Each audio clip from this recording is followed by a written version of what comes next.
Good morning, everyone. We're going to give about 2 more minutes for people to log on. So we'll promptly start at 10:02.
Hey, good morning, everyone.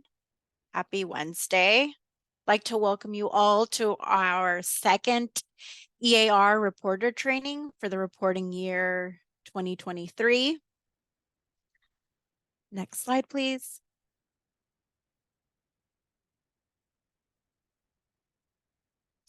Today with us on our call, we have Wendy Kilu, myself, Gabriela Gutierrez, Jonathan Swady, and Eric Zuniga. Next slide. You are going to be able to participate in this webinar. There's 2 ways that you'll be able to do that. One is by submitting a question using the Q&A feature at the bottom of your screen. And the second way is by raising your hand, and attendees will be given the opportunity to provide a verbal comment. We do ask that if you raise your hand that you wait for your name to be called on, and that if please limit your questions to 3 minutes per participant. Next slide, please. So today, as you saw in the title page, we are going to be covering, first things first, we're going to go over some informational items. Second, we are going to be going over the clearinghouse air reporting. And then we're going to be going over sections 5 sources and section 7 recycled water, and sections 5 and 7 are in the EAR, just to make that clear. So clearinghouse, the air reporting is in safer clearinghouse, which we are going to be going over also, and then sections 5 and 7 are in the EAR. And then, of course, as I mentioned at the end, we'll be going over comments and questions. Next slide. Important dates to keep in mind of. The reporting deadline for the EAR is April 1st, 2024.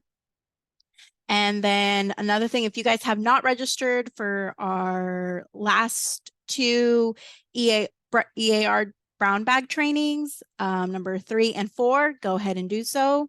And then another date to keep in mind is the technical assistance application deadline, which is March 1st, 2024. Next slide. If you guys have not checked out our EAR website, we really recommend that you do. There's really great information and resources that are found there. There's information on login and reporting, background and frequently asked questions, data downloads, EAR input forum, and what we want to highlight today, which has the most informational items are the EAR Technical Assistance Resources tab. So there you can find the user guidance document. You can find the help tips. That document contains all the help tips that are in the EAR.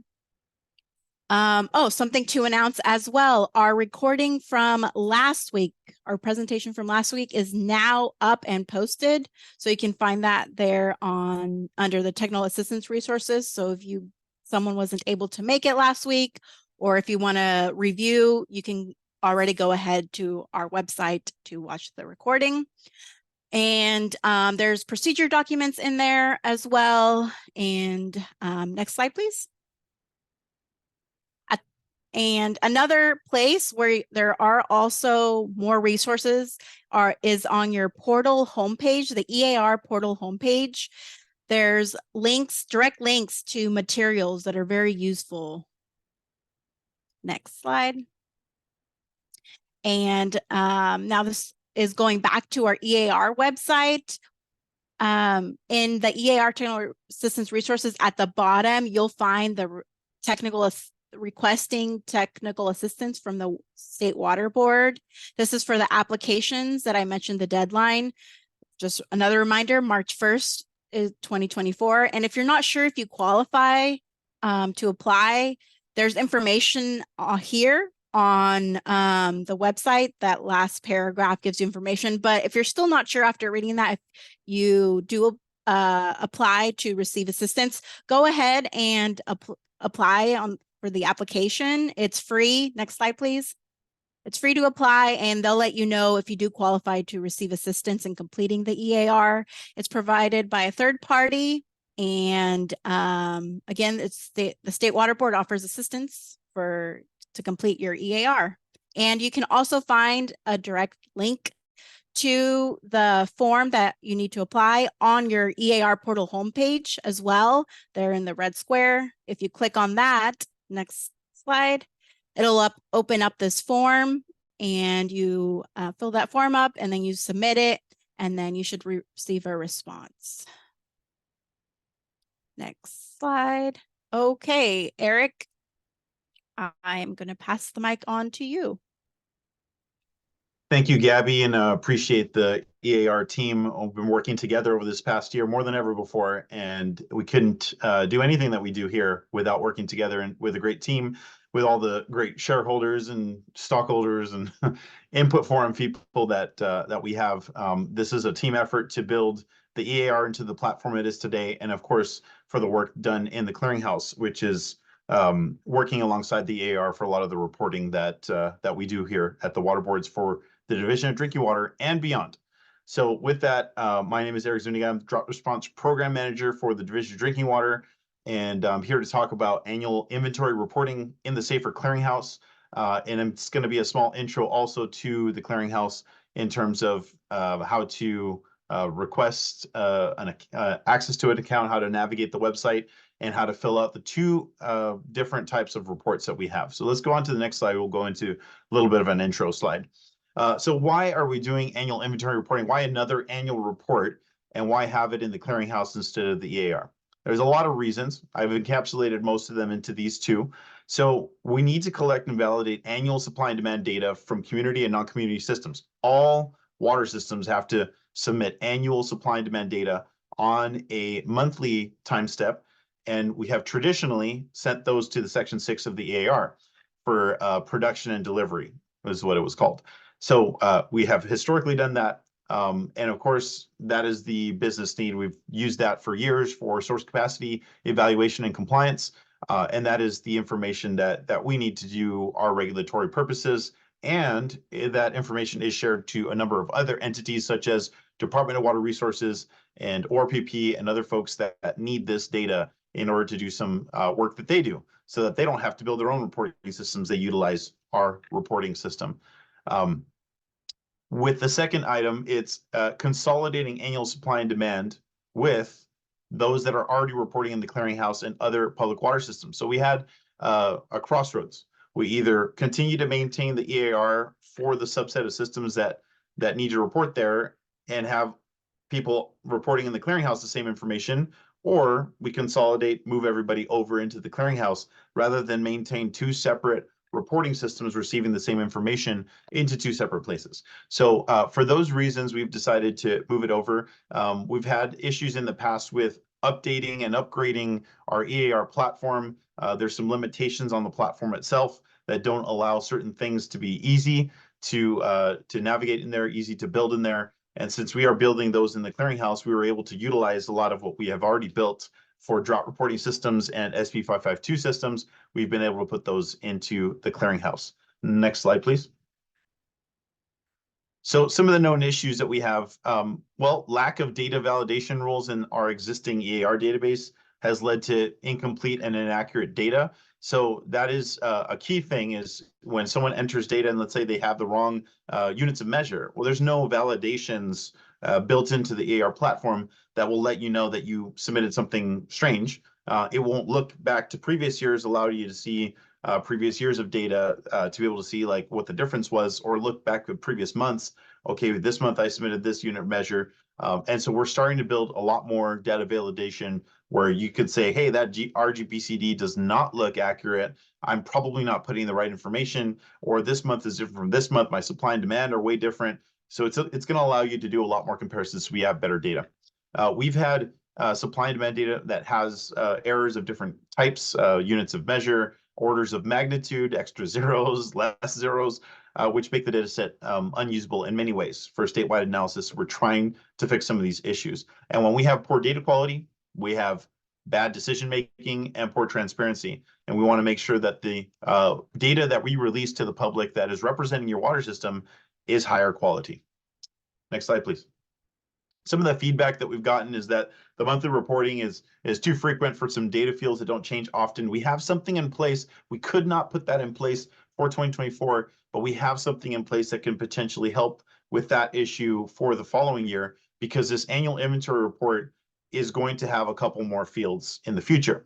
I don't know if it'll be next year or the year after, but it's going to have some inventory information, which is why it's called annual inventory report. We just could not get it in time for this release now. So it only has supply and demand information. If we don't create or if we don't eliminate section 6 from the EAR for supply and demand, we would have two duplicate platforms. So that was the feedback we received. Obviously, we're dealing with that in the way that we're dealing with it now.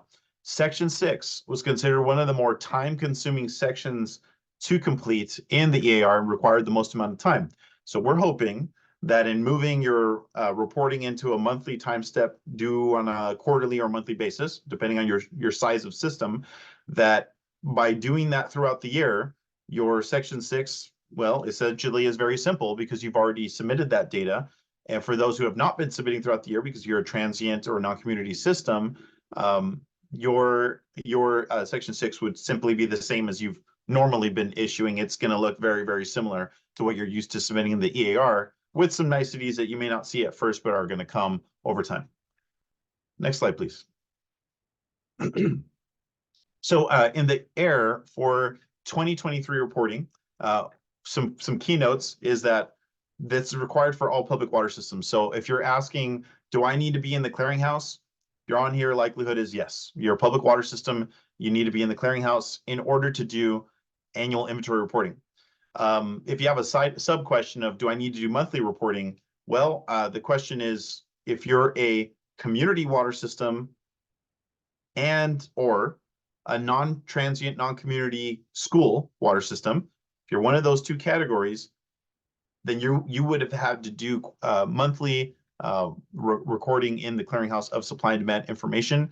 You would have already had to do that in 2023. If you have not done that, it's very crucial that you get that in. If you don't get your monthly monitoring in, you will not be able to submit your AR this year, and there could be enforcement for that. The data collected and validated in this report is very limited in scope. It is only the annual supply and demand information. And again, if you've already submitted that through the year, it's a verification of what you've already submitted. If you haven't been in the clearinghouse for the year because you weren't required to, then you're going to have something very simple that looks very similar to section 6 to fill out.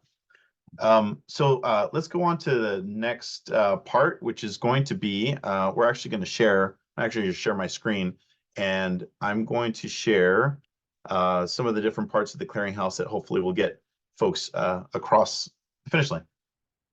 Okay, so I'm showing a test server just because I want to show folks how to request access to the system if you do not have access already.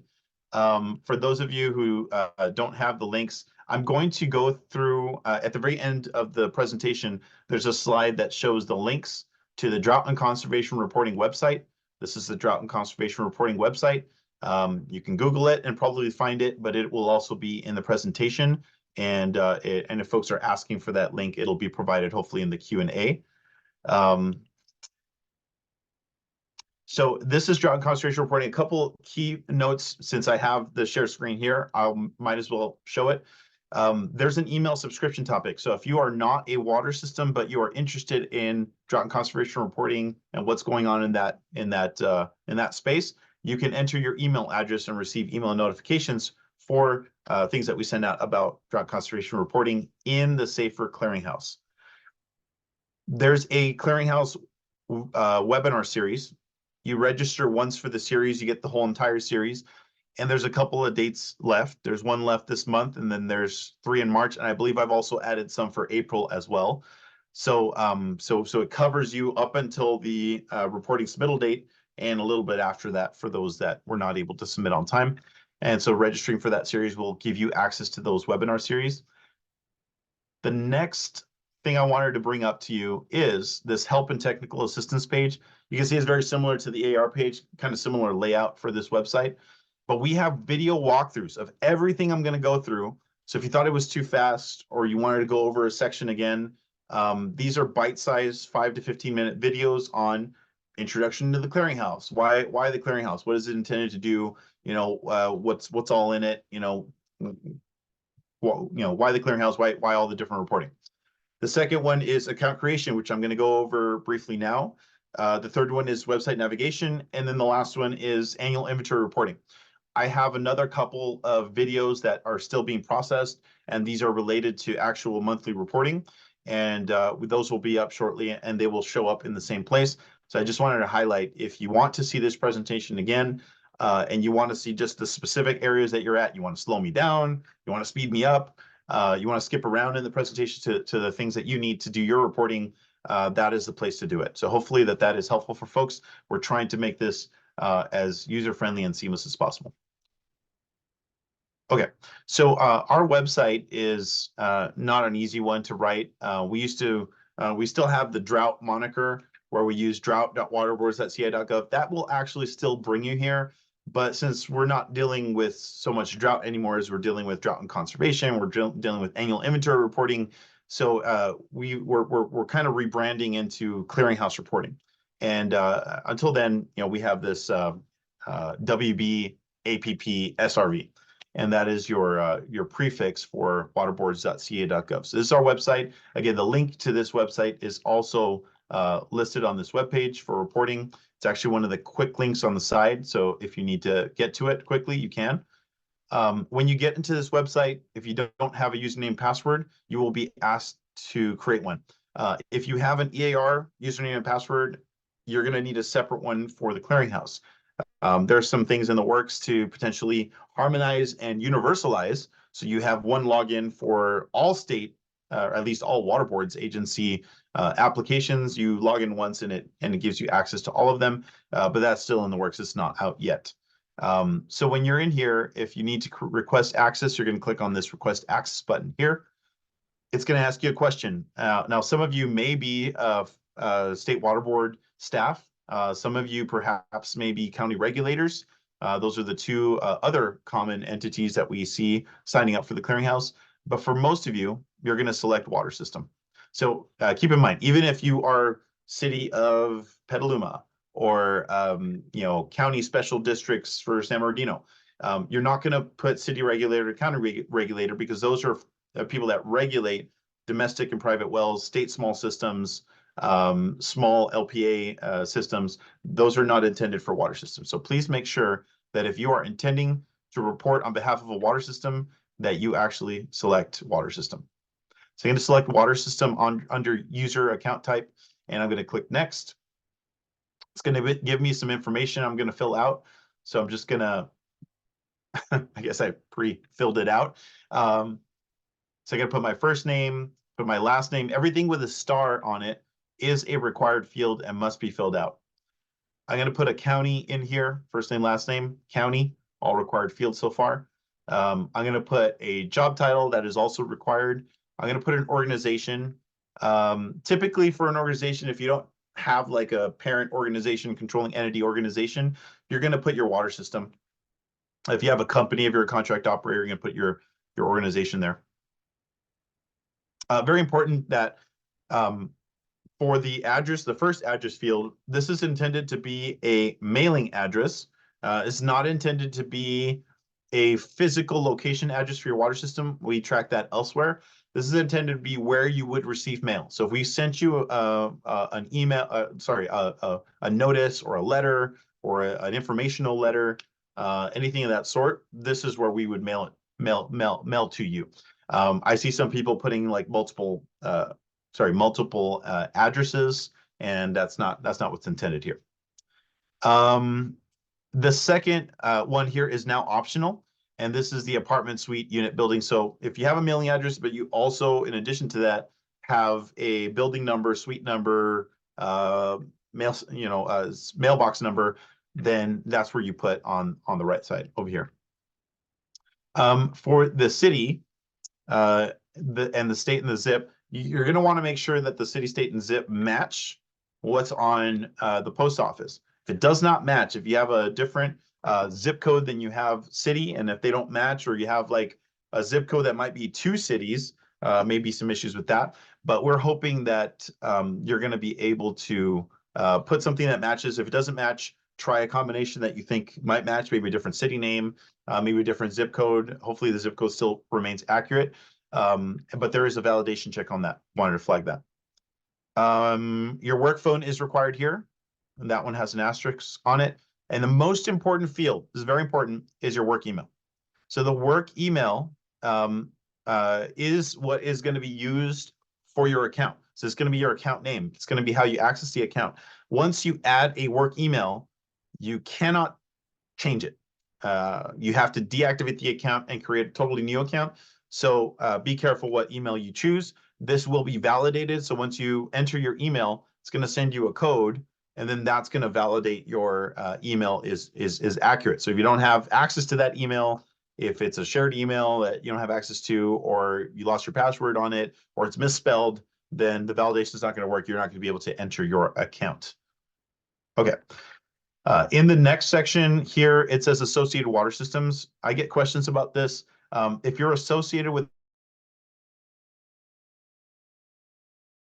water systems, may include wholesalers, you can click yes. If you happen to be one of these systems that we have a record of being a large entity with multiple water systems associated with it, then we are able to click on these. And for example, Countland Water Company has a number of systems under the umbrella. So rather than typing each one individually, they're able to gain access to all of them just by clicking one water system. So I'm going to put no. And then I'm going to put Cal Water Service here. You see, even just by entering a water system that is part of a controlling entity, the controlling entity pops up automatically. And if I want to add all the rest of them, then I can click and unclick, and I can include all the ones I want access to. But for most of you, you're not associated with a larger entity, or it's not on our list because our list is not super complete. And then you can either type in your system number, or you can type in the name of your water system, and that'll show up. You can enter multiple water systems. You can have multiple water systems per one account. You can have multiple accounts for a single or multiple water systems.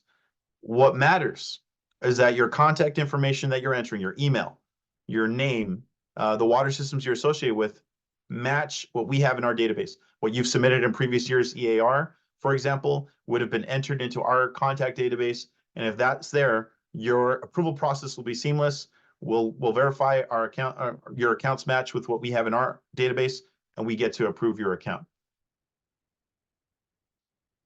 If there's any issues with that, what's going to happen is we won't just deny you, but we will notify your regulating agency and or current administrative contact for your water system, to approve and vet that you are indeed allowed and authorized to report on behalf of that water system.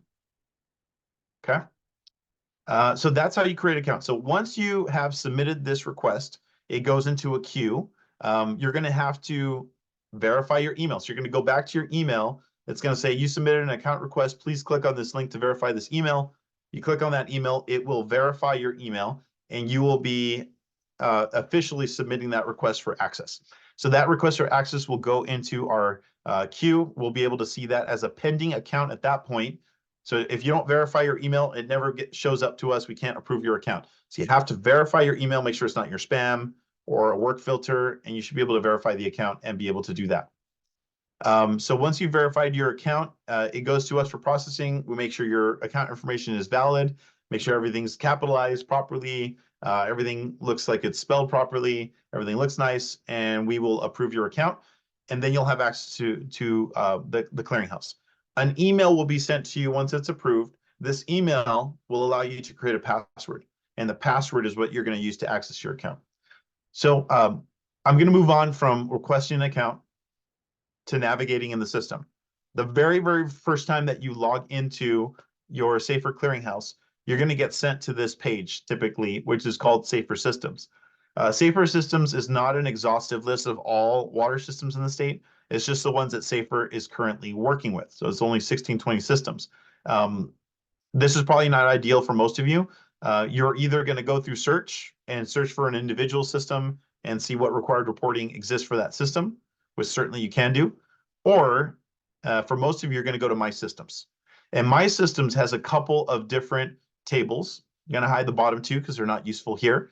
The first table is my action items. If I was a water system and I had pending reports that are available for me to report in, or that I had reports that were past due that I need to catch up on, they show up in the My Action Items here. So those of you who have never been in the clearinghouse, you're going to see your error report show up here, hopefully.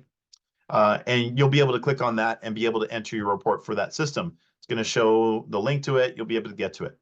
Once you have submitted the report, or if the report's not available or it's a past report that's been submitted, you're not going to be able to see it in My Action Items anymore. And that's when you go on to this next one, which is all of the reports that are required for all of the systems that you have under your account.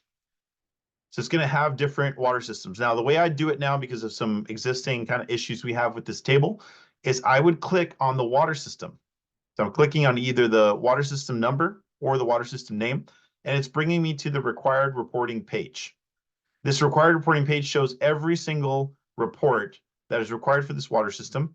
So it has from the beginning of the year to the current end of the year, and it just happens to sort the annual inventory reporting at the bottom because it started in January, ended in December. So you have your annual inventory reporting here. If you have monthly reporting, it'll show up here. You can see it's already been generated up until February. However, February is locked down until the end of the month. It cannot be entered yet, but it still will show it if you want to review what's in those reports. But if you are new to the clearinghouse reporting and did not have to report in 2023, you were not a community water system or a non-transient, non-community school, all you will see is one annual inventory reporting report. So clicking on the date will get you into the individual report, and you'll be able to start entering your information. So hopefully that helps you to navigate around. Again, if you have any questions, our website has a help link. It's clearinghouse-reporting at waterboards.ca.gov. That's clearinghouse-reporting at waterboards.ca.gov, and I'll have that link at the end of the presentation as well. Okay, now I'm going to get into the AAR, what it looks like, and you're going to be surprised at how simple it is. We have this annual inventory reporting for a pre-filled system. Trailer Haven Mobile Home Park is a community water system that has been reporting for all of 2023. This is test data. This is not real data. This is in our training website. But we have two tabs on the top. The first tab is the annual supply and demand tab. And the second one is a review and submit tab, something you might be familiar with seeing in the EAR. The annual supply and demand tab, for those who have already been reporting, it's going to only have two side tabs underneath it. Once every tab is completed to the satisfaction of the report, all of these red icons, the red icons will turn green, and then you'll be able to review and submit your report, and then your review and submit icon will also turn green. So we use the green and red, sort of to track the completeness status of each report. So for this, it's red. And I got my first tab here, which is called annual supply and demand. There are two tables. There's an annual supply table and there's an annual demand table right below it. For the annual supply table, for every month, I have a report. So this water system submitted a monthly report throughout all of 2023, and all of that data that has been previously submitted is showing now here as a pre-filled report for the annual supply. So you can see there's actually nothing to enter here in this report other than if you have any comments, which is an optional field. Okay, this is pulling over all of that data from January to December for 2023. Now you'll notice some colors. I'm going to note March. March was completely submitted. We had some groundwater production. We have some total supply, everything's added up. Everything looks good. This is a completely submitted report. And it has nothing marked as preliminary estimate. If you have any preliminary estimates, you will have to go back into the report and you're going to have to edit it and revise it so that you can clear all the preliminary estimates with the final correct information. January, for example, has some preliminary estimates provided. So perhaps they said, hey, I don't have my groundwater production yet. I'm getting that from the folks that normally get that information. I'm trying to find that information. So it's an estimate right now. Well, my estimate is 0, right? Obviously, that's not accurate. So they're going to have to go back into that report by clicking on January over here, and it will actually load the January report. They'll be able to clear all the flags, enter the final information that they need to add, and that will actually help them to come back here, refresh the data, and then that will be cleared. So just to show you, so I'm now in the January report. I'm looking into, let's look into the supply and demand tab. You can see on the left, there's one that's yellow. So the one that's yellow is the one in question. Actually, maybe there's one, I'm not seeing that one actually. So let me just try to refresh it and see what happens. So so there's some buttons here that say preliminary estimate. I'm gonna just close this right here so you can see it. So these preliminary estimate buttons, if any of these are clicked yes, then you're gonna mark preliminary estimate. If it's clicked no, then that reduces that flag. So that's how I'd go in and prepare that. For the ones that are red, these are not submitted reports. If I have unsubmitted reports or preliminary estimate, I will not be able to submit this report. So I'm going to have to go into each one of these that's a different color and make sure that I enter the right data for that. So it'll say not submitted here or preliminary estimate provided. We want everything to say submitted in order for this tab to be completed. After you've completed the annual supply, you'll see the very same thing exists for the for the demand. If there's any preliminary estimate submitted, it's going to be the same exact thing. So so both of these are pretty closely related, and they work together. So once that is done, you are complete for this tab, and you can move on to the demand metrics tab. Okay, demand metrics tab is the same months of information, and you can see some of them were not submitted, and there's some that are preliminary estimate. So they'll have to go back in and do the same thing, clear all the preliminary estimates provided and clear the not submitted. Okay, so this is where maximum day demand information is stored, the date in which that maximum day demand happened, and the average daily demand. Okay, every month we've been asking folks to give us their daily demand. Now there are some that have daily measurements and they have an actual day demand with a date. And there are some that do not have daily measurements. They only have monthly measurements, and they're being asked to estimate what their MDD is. For example, if you had a certain amount of gallons produced in that month, then we're going to divide by the number of days in the month, and we're going to multiply by 1.5 peaking factor to get our maximum day, and we're going to enter our maximum day demand date to be the end of the month. So again, the number of gallons produced in that month divided by the number of days in that month. So if it's January, it's 31, it's February this year, 29, so on and so forth. And then you'll just choose the date that is at the end. You multiply by 1.5, and then you'll choose a date at the end of the month just to say that this was an estimate. You can put that it was an estimate in the comments as well. And what this table will do is it will take the highest annual maximum day demand, which in this case was 25,000. It'll take that MDD, and that will be your maximum day demand with the date that was chosen for that month. So it's going to pick it for you. Again, no need to add anything here other than if you have comments, because this is all submitted on a monthly basis. Under estimated water loss, very similar. We've been asking for estimated potable water loss and estimated non-potable water loss if you have non-potable usage. So those numbers are added here, and it's going to add that up and estimate what your potable water loss might be on a yearly basis across the whole year. And you can enter optional comments if you want. So that suffices for the annual reporting for the pre-filled report.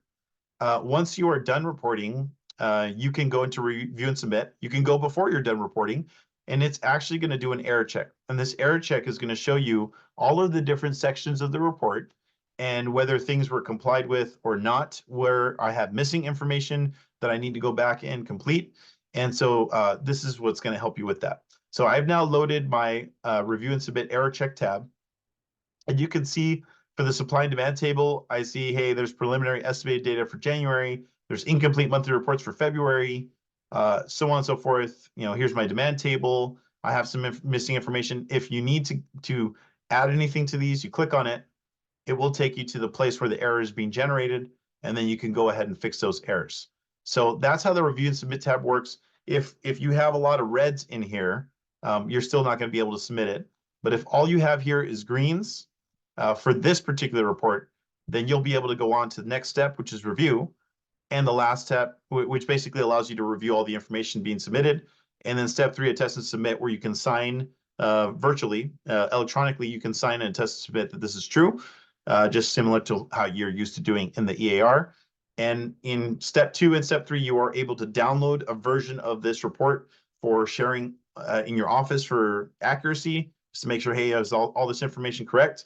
And in step 3, you'll be able to send the completed report with a signature saying, this is the actual report that I submitted to the water boards. So you can keep that for your records. You can print it out for your records as well. So that suffices for the Trailer Haven Mobile Home Park. And I'm going to move on to the second type of report. This is called a fillable report. This is 100% fillable because this water system was not in the clearinghouse until recently. So they did not have to report for 2023. So the only thing they're reporting for 2023 is annual inventory reporting. So you'll see there's an additional tab here. This is simply an about 2 questions that say, do you supply or deliver non-potable water to customers or other water systems? Does your system supply or deliver recycled water to customers or other water systems? If you click yes on either of these, it will generate additional fields for you to enter to capture the non-potable water, recycled water usage that you have in your system. If you enter no, then they will not show up. So I'm going to go ahead and enter no here in this training site. I'm just going to save it. And then you'll see that this About tab is actually going to fill. This one's easier to fill than the other ones. The other ones require me to fill out every monthly report, but this one's pretty easy to fill out. So I'm going to fill that out for you guys. The annual supply and demand has similar tables, the annual supply table, the annual demand table, but you'll see it's very easy to put in. Every type of source that you have has generated a column based on what we have in our database. So if we see that you only have wells, then we're going to just put groundwater production. If we see you have surface water, we're going to add surface water production. If we see you have springs, we're going to add a column for springs. So I'm going to go ahead and enter some data in here. I'm filling out my report. Obviously, you do this with real numbers. And you have a full set of data for the whole year for supply. Now, there's an additional question for demand. Maybe you don't meter the volume going to your individual customers. So the answer would be no. So we're then asking for an estimate of your total potable demand. But if you actually do meter the volume of potable water that is delivered to your customers, then we're going to ask for individual information for how much is sent to residential single family, how much for residential multifamily. You're used to seeing this from the ear. These are the same exact fields that are there. They've just been ported over. Here, for example, if you sell to another water system, you'll not only say how much volume that you delivered, but you'll be asked to actually enter the name of the water system that you sell to. This is only water system. So if you sell to an ag water system or just another non-public water system, it's not going to show up on this list. It's only going to show up if it's an actual water system. Okay. So I'm going to just put no for ease of entry, and I'm going to fill out the rest of this report, and then this report or this side tab will be done. And I'm going to save it here. And now I have completed about half of my report, actually more than half, because you're going to see the next tab is actually pretty simple. So I have my report completed, and now this one's green, but you can see also demand metrics is green. I would still review it, but I'll show you what's happening here. This is a very simplified demand metrics tab because we are actually calculating your estimated maximum day demand here based on what you've entered for your supply. So we've taken your highest month supply, we've divided by the number of days in the month, and we've multiplied by a 1.5 peaking factor. We have estimated your MDD. Now you might say, hey, well, I actually do daily readings of my production. I actually have a better MDD than what you've given me. You are allowed to provide an alternative maximum day demand. You can see here in the help tips, these help tips are throughout the program. If your water system has daily supply data available for the reporting period and a maximum day value was measured and recorded, please enter it here in gallons. So you can actually enter a field here and what date you actually measured that in. And this allows you to provide an alternate value than the one that we estimated for you. But if you're happy with that value there, that's calculated. We also have an average daily demand, so you can kind of do some verification checks of like, yeah, that makes sense, and this kind of makes sense as a maximum daily demand. They kind of seem to match in my head. Then you can save it. So this suffices for my reporting. I can then go into review and submit. I can see that there's no errors in this supply and demand tab, so I'm going to go next. I am able to download this and actually see what it's going to look like before I submit it. So if I want to verify this information is true, it's going to give you a PDF that you can easily download and share. And it's going to give you a viewable version of that here in the web that you can view. And if I'm pretty happy with that, I'm going to click next. And now I'm going to test to submit that this is true. And I'm going to be able to submit this report. I'm going to submit it right now. But once I submit it, this is going in. This is going to be completed. This turns green. This is permanently signed. And now I can download and view those reports here. So this is completed now, and now this is satisfied. Now, quick note, for both types of reports, if you need to change any of this data, you can always come back in here, edit, and resubmit the data. There's no approval process on our end. This is just tested and submitted on your end. So we don't have staff individually reviewing and approving all of these reports like before. That being said, if you need to make any changes, come in and make them. Key point, if you are pre-filled, like this other water system that had monthly reported information, if you submit your report and then you go back and change some information in that report, you will need to go back in here and resubmit this information. Otherwise, it's going to show the old information. So it's very important to go back and resubmit your annual inventory report for that. So I'm ready to switch back to the presentation. Hopefully that was helpful. And I'm going to finish out our slides and then we'll be done.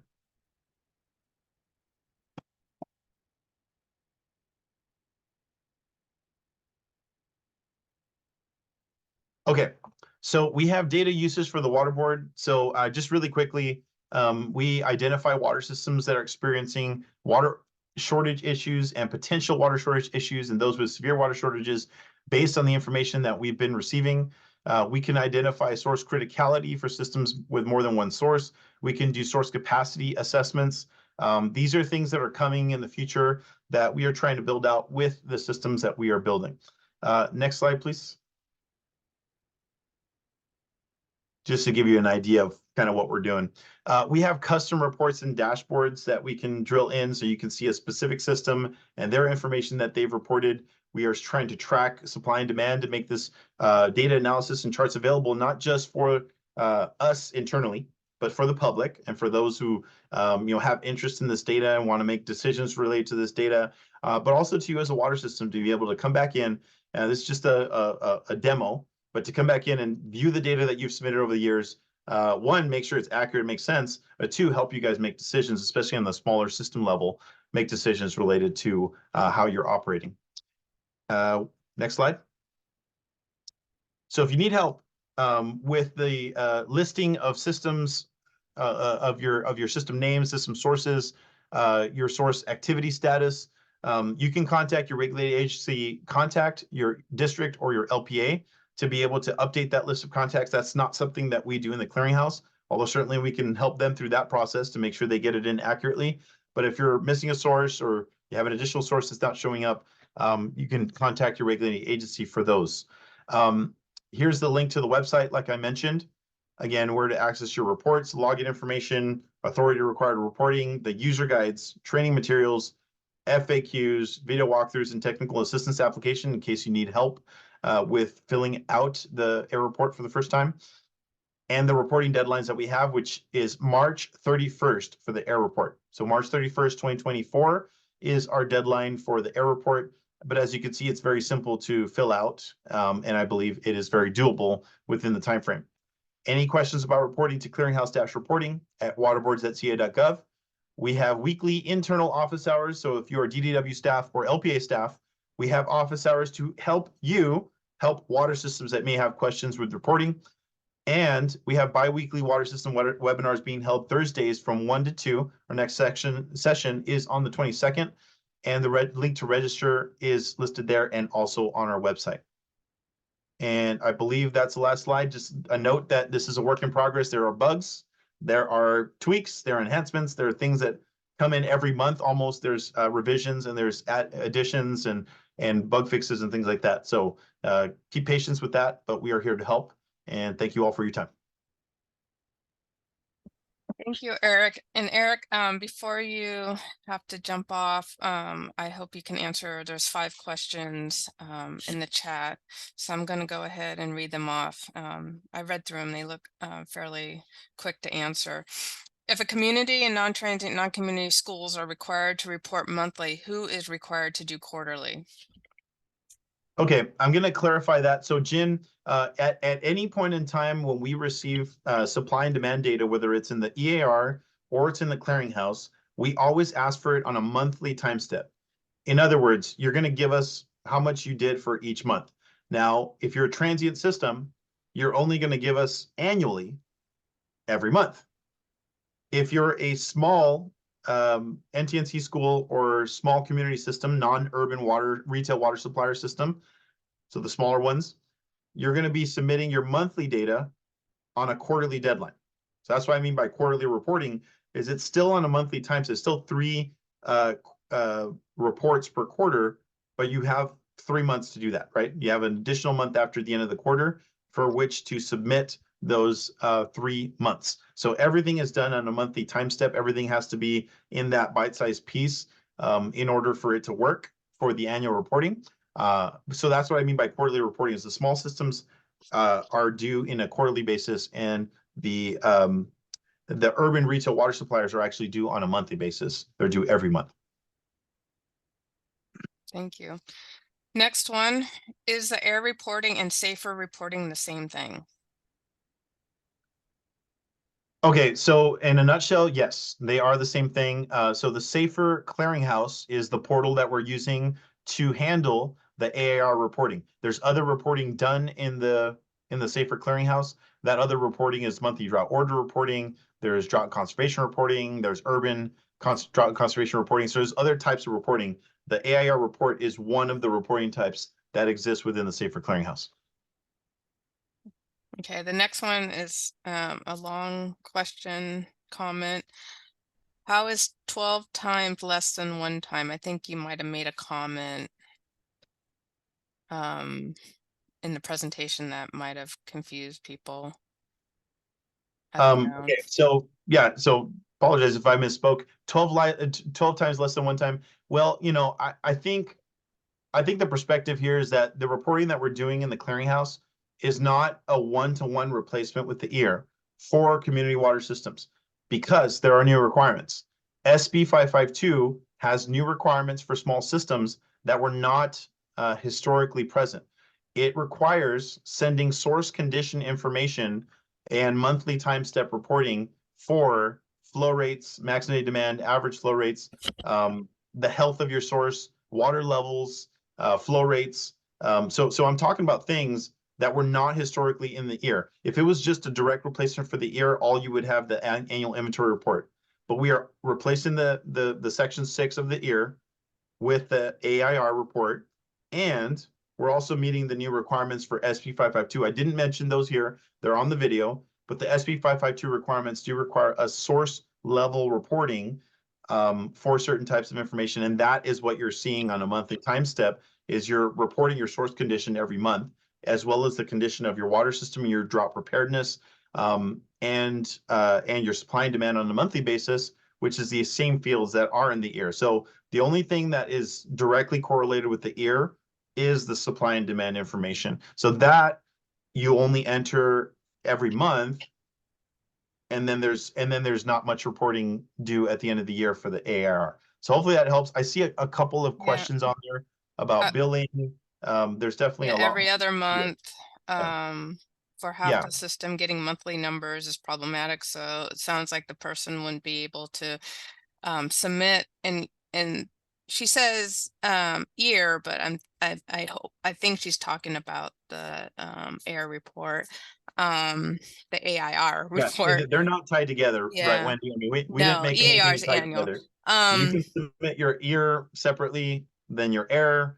They are separate. Yeah, you can definitely submit them separate. And you can also, I mentioned preliminary estimates. So if you do billing every other month, but again, if you're on a monthly basis, you do billing every other month, you should still have time by the end of the month to be able to submit some final numbers for the previous month. That's giving you an extra month.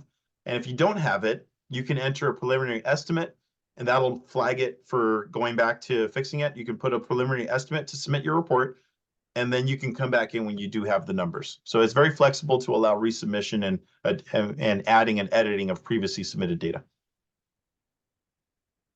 And then we'll say for say for clearinghouse and EAR one day be together. And I don't think we're able to answer that question. Yeah, I don't think I can answer that either. I'm sure over time, the Safer Clearinghouse is intended to be built up to accommodate more reporting. We're looking at some sections that might make more sense to do on a more regular time step rather than pile everything on you guys once a year. We kind of want to spread things out throughout the year. So Section 8 is one of the ones that we're looking at, Section 5 as well. But we'll work on them when it comes. They're not going to be tied together. They're not tied together now, which I think is better because then you're not waiting for one or the other. You're submitting separate reports. Just think about this being separate reports, more bite-sized reports, smaller reports hopefully submitted than just one giant report submitted that only meets certain needs. Thank you. What are some of the methods other people are using to report estimated monthly potable water loss? So Danielle, that estimated potable water loss is not a validated water loss that you would do with the AWA validation tool. It's not something that you'd pay for and do. There's a space for that for Department of Water Resources where those audits are submitted on an annual basis. This is not intended to be that. It's intended to be like, hey, why so much water loss? Well, perhaps your supply was super high or super low than before. It's like, well, we didn't have any rains this year. So we had a super low supply than before, and we used our stored data or our stored water to be able to satisfy the additional demand. Maybe you have negative supply and demand difference where your demand is way higher than your supply, and you're like, well, yeah, that makes sense because I'm on bi-monthly billing, and the water in 1 month doesn't equate to the billing in that month. So you might have issues like that. So it's your chance to tell your story of why you think the numbers are where they are. If you like the numbers that we do, we subtract the supply and the demand, and that's the number we put up there. So if you have a better number, it allows you an opportunity to give us a better number. So I don't have a really good idea. I have some reasons for why you might have a water loss. Maybe you have a main break, significant main break, or a tank that imploded or something like that that caused a water loss. So whatever you have that might be a reason for a blip in the radar, please do add it. That's kind of what we're looking for there. It's an estimate. It's not considered for any type of compliance at this point. If someone from my agency has already uploaded this data from their own account, will be already pre-filled on my account. Correct. Yeah, so no matter how many users are attached to a water system, once you have saved the data, refresh the data, then you'll be able to see everything that has been reported. It's not by account, so it's for that water system. So as long as you have access to that water system, you should be able to see those numbers. And then we need some clarification on transient non-community water system. Charles asking, is it on an annual basis? Yes, And we only have one I'm report. assuming she's talking about the AIR report. Correct. Yeah. Well, it's both, right? The yeah. AAR and the EAR are both on an annual basis. There's one report just in two separate platforms. There's one report to receive that information. For transient, this is just talking about transient, correct, Eric? Yeah, transient on Okay. community. If the monthly reporting is not current, will the EAR be able to be submitted? And I can answer that question. Yes, the EAR and the AIR reports are completely separate, different platforms and reporting mechanisms. So I hope that answered your question. Section 6 is not affected with whether the AIR report, the AIR report is submitted or not. It just guides you to that website. So basically Section 6 has been removed this year from the EAR reporting mechanism. I hope that answers your question, Sue. And then last one I have here, to clarify, submission must be done monthly, even though the reporting period is open quarterly. Yeah, I feel like there's a lot of confusion around the quarterly deadlines and the monthly reporting. So I'll give you an example. So let's say for January, we just finished January. So January 1 to January 31, 2024 is a monthly reporting period. And the due date for small water suppliers and NTNC schools is not until the end of April. So end of April, April 31st, or April 30th, would be the deadline for that month's reporting. Similarly, for February, it's February 1 to February 29th is also due April 30th. March 1st to 31st is also due April 30th. So the whole, the 3 months of reports that you have to submit are not due until the end of April. So you can do them all together at the end of April if you'd like, or you can get ahead of it and you can submit them on a monthly basis if that's helpful for you and based on your billing cycles. And when you get the data, you have a little bit more flexibility. Urban retail water suppliers do not have that flexibility because they are submitting monthly conservation reporting to ORPP already on a monthly time step since 2017 is my understanding. And so they are already required to do monthly reporting on a monthly basis. So their month, January, would be due at the end of February, February due at the end of March. Hope that helps. Okay. Next question, does the estimated water loss have to match the production or consumption difference?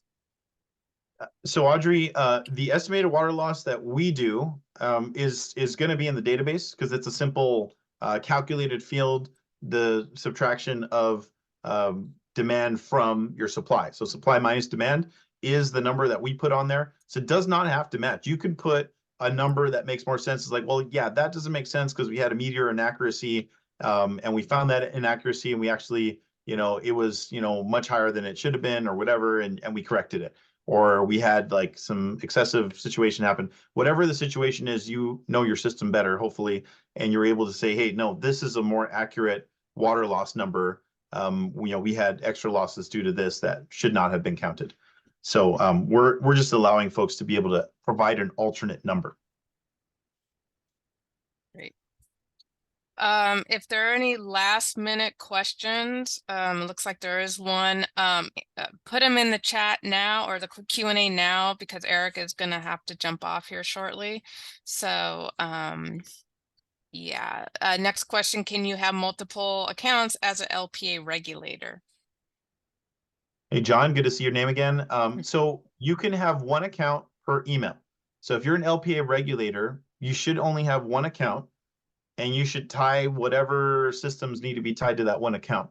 And it's by email. So like if you have one email, you have one account. Now, if you have like maybe you manage a second LPA program, then maybe you have an email through that county. It would have to be a separate email. I don't actually think you can put multiple counties under one county regulator. It's just one county at a time. So you may have to do multiple accounts if you manage multiple counties. Like I know like Dennis Lamson, for example, is Alpine and also helps out with Mono. So there might be, he might have to create two separate accounts to access two separate platforms. But if you are like, let's say you have a water system, you're an operator and you're a regulator, maybe in a different county or something like that, you'd have to create two separate accounts because those are two separate purposes. Okay, thank you, Eric. Yeah. I want to be mindful of your time, so I'm going to go ahead and let you pop off. If there are any others that come up, our team behind the scenes here will chat you and see if you can answer those questions for us. Thank you. Okay. Oh, I need to show my video. Hello, everyone. I'm going to go ahead. Wendy Kilu here, manager of the data support unit. I'm going to go ahead and talk about section 5 with you all today. And let's see if I can get my slide to go forward.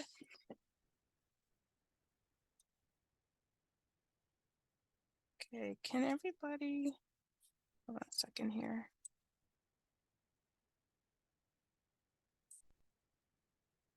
Okay, so on section 5 is the source inventory for water systems.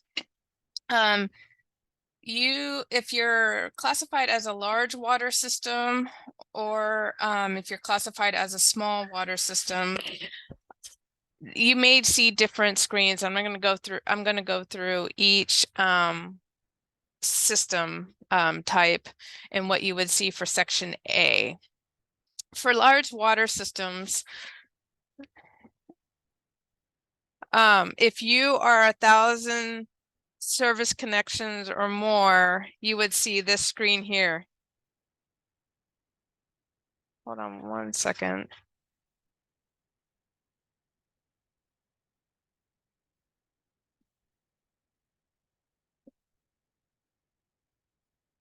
I have a lot of background noise behind me, and I'm just clarifying if you guys can hear that or not. Okay, good.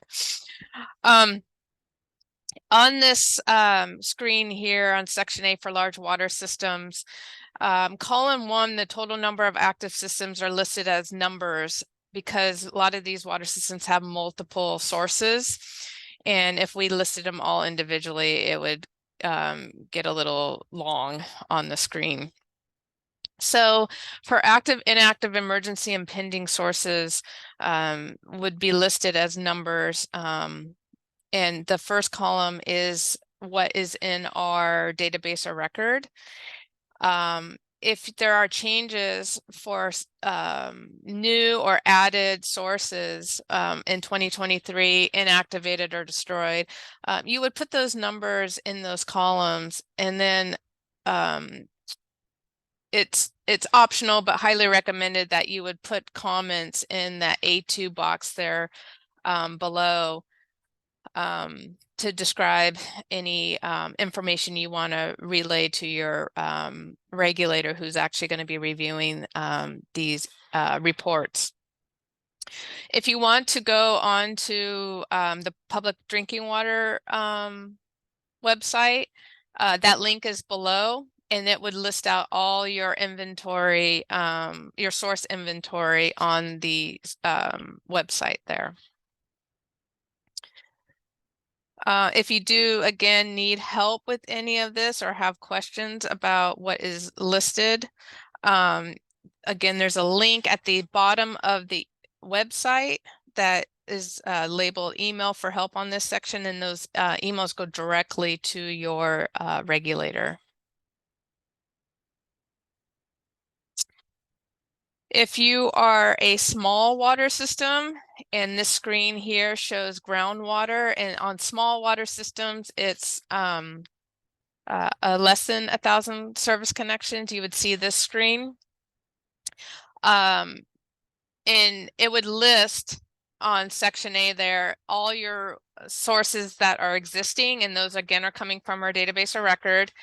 If there's any updates, you would go to the section A2, and I believe in a couple of slides I'll show you how to add or update a source.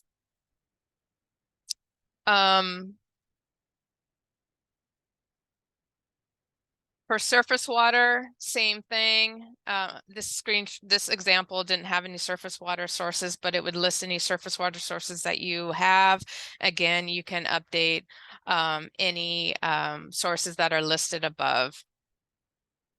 And then again, for the source inventory, you can put a comment in an A5, very similar to what I showed in the large water system screenshot. I want to show you how to update your source information. So in this example, there's several sources listed. I picked source 11 to update. You're going to, and I labeled it here, you're going to first click the plus sign, then you're going to enter the source 0011 and then the name of it, and then you're going to pick one. And pick one would be active, inactive, or pending. You can change the statuses of those sources. And then you may want to put a comment here. I just kind of winged it as a permit approved using well now. Or you can also delete it, edit it if you wanted to do so.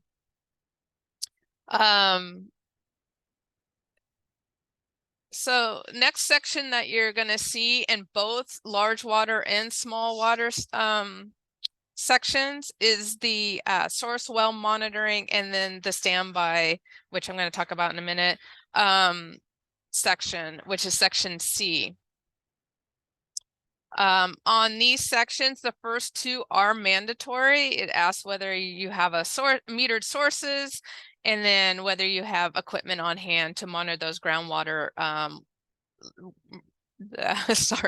monitor the wells for groundwater levels. The next three questions are optional. So, answer as you can. The equipment on hand, I just want to mention the equipment on hand question is a SB 552. Eric mentioned those requirements in his air reporting presentation. And so that is a requirement that's why it's a required question to be answered. And then the last section in this section 5 is asking about standby sources. If you have a standby source in our database of record, it will show it. And then you can again, like I show you here, it will be similar to what you see in the other groundwater and surface water sections. You would update those standby sources if you need to in the same process that I mentioned before. You can last cell in the whole page is this comment section. These comments would be made public if you do put language in that. Each section has this option, so this is a standard in each section. I think that is it. If there are any questions about this section, please type them in the Q&A and we'll answer them at the end. I'm going to go ahead and hand off the mic to Jonathan. All right. Thank you, Wendy. So I'm going to go over Section 7, recycled water use. And again, I am Jonathan Swady. I'm part of the data support unit under Wendy. So yes, Section 7 deals with recycled water use. So when you get to Section 7, you're going to see a question that says, does your water system have recycled water in its service area provided by your water system or another utility? And you're going to have three options to reply. You can select no. And if you select no or don't know, and if you select either of those two, then you're finished with the section, and then you can move forward. If you don't know how to answer that question, can you get back to the previous slide, Wendy? Quick, thank you. At the bottom, you have a hyperlink that says email for help on this page.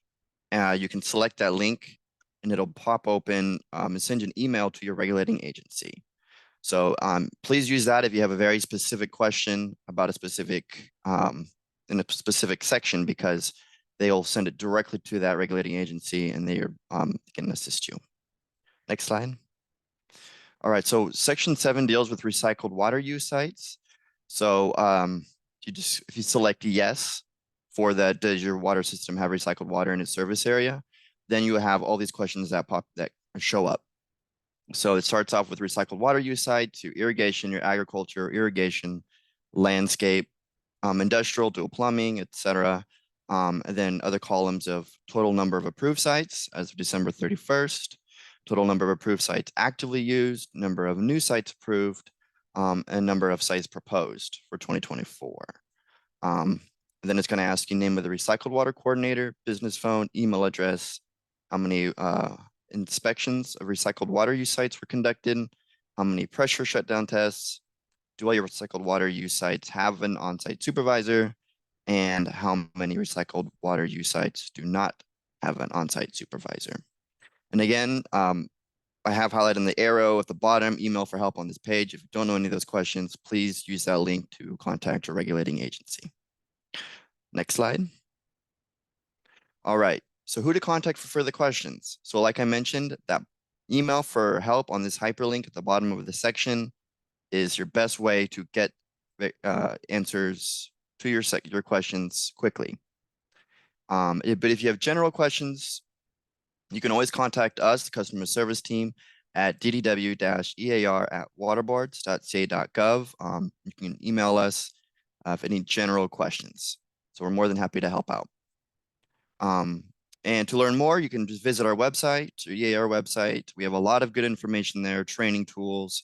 We went over that earlier in this section or in this presentation. So please make your way over there if you have any questions. And then for air reporting, what Eric was going over, go ahead and email clearinghouse-reporting@waterboards.sa.gov. And then they have a website as well, drought and conservation reporting. And there's the links to that website. All right, next slide. All right, I'll hand it over to Gabby. Thank you, Jonathan. Alrighty, our next training is February 21st, which is next week from 10 to 12. If you guys have not registered, go ahead and do so. And next week's we will be reviewing Section 8. Okay, I think we're already at the end of our webinar. We're ready for comments and questions. Wendy? Yep, great. It looks like we have 3 questions in the chat, and I hope everyone can hear me. I got a lot of noise behind me. I'm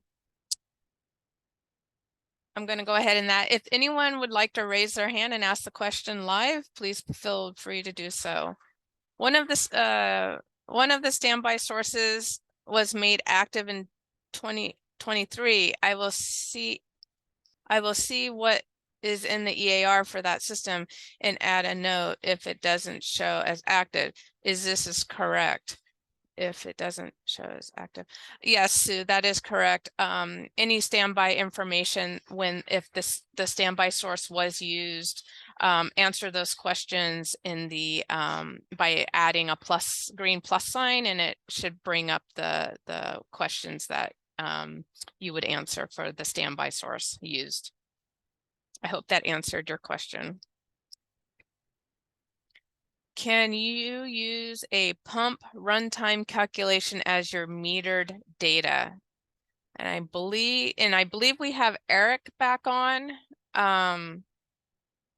Oh, sorry, no, sorry, this is for the metered question. Pump runtime calculation. I actually do not know this question. Eric, do you by any chance know this question? What was that question again, Wendy? Can you use a pump runtime calculation as your metered data? I think when they say metered, I think it's an actual water meter for amount of water flowing through, right? Yeah, so I mean, we have like an estimate. You can use an estimate, like if you have how many hours that the pump ran and you have an idea of the flow rate, but that's still an estimate. Like it's not going to be accurate like a flow meter would be accurate. Scott, I hope that answered your question. For recycle water reporting in the air report, where should potable makeup volumes be reported? Under potable or under recycled? If I understand that correctly, potable makeup volumes are amounts of potable water produced by a source, treated by a treatment plant, and then they get used for the recycled water as like a source for the recycled water potentially. So there's a section in the potable demand section. I would put that amount that you send over into the other section because it's an amount that you're utilizing for a different purpose that's not listed on that demand page. So it'll still come out of the source, but it'll be sent to other, which includes things like, line flushing and maintenance and things like that. So recycled water, makeup water could also be placed into the other category. Now, in the source category, you have less restrictions because your non-potable supply tab, you will be able to enter that potable supply from, like, your recycled water system is going to receive non-potable water from your potable water system. So hopefully that makes sense. There's a place there where you can say, hey, I bought this water from a potable water system. And then you can say, hey, this is where I got the water from. So, and if that doesn't work, I mean, email us. We might be able to walk you through how to get that in.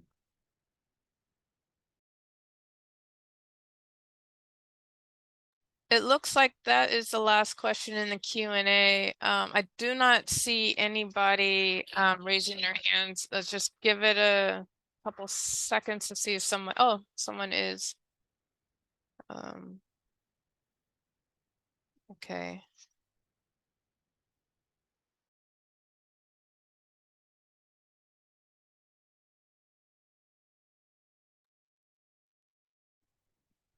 I'm just giving another few seconds for people to type their question if they have one. It looks like Eric, you're answering that one on there. I don't see any hands raised. So, oh, there we go. Jen, is the air report different from monthly SAFER report? Yes. So they are two different types of reports. One of them is a monthly report on a quarterly or monthly deadline. And the air report is an annual report on an annual deadline due 3 months after the end of the year. So they're different. However, they're linked. So if you did reporting in 2023 on a monthly basis, your air report is going to pull what you already reported, and it's going to pre-fill all the data for you. So you don't have to report any additional information for that AIR report. So they are linked. But if you didn't have any reporting in 2023, then your air report is simply a copy over for section 6 in previous years because you didn't have to report in the clearinghouse. It's just going to look the same.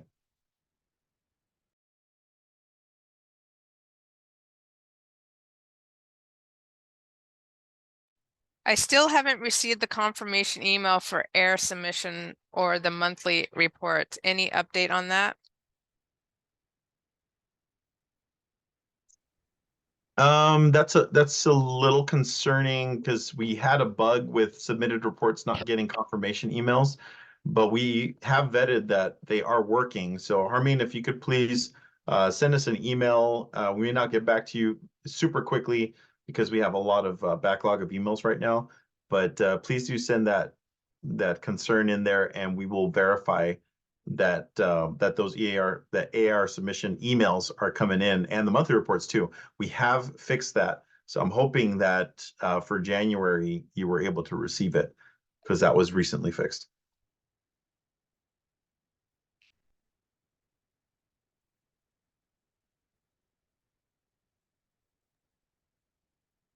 Okay.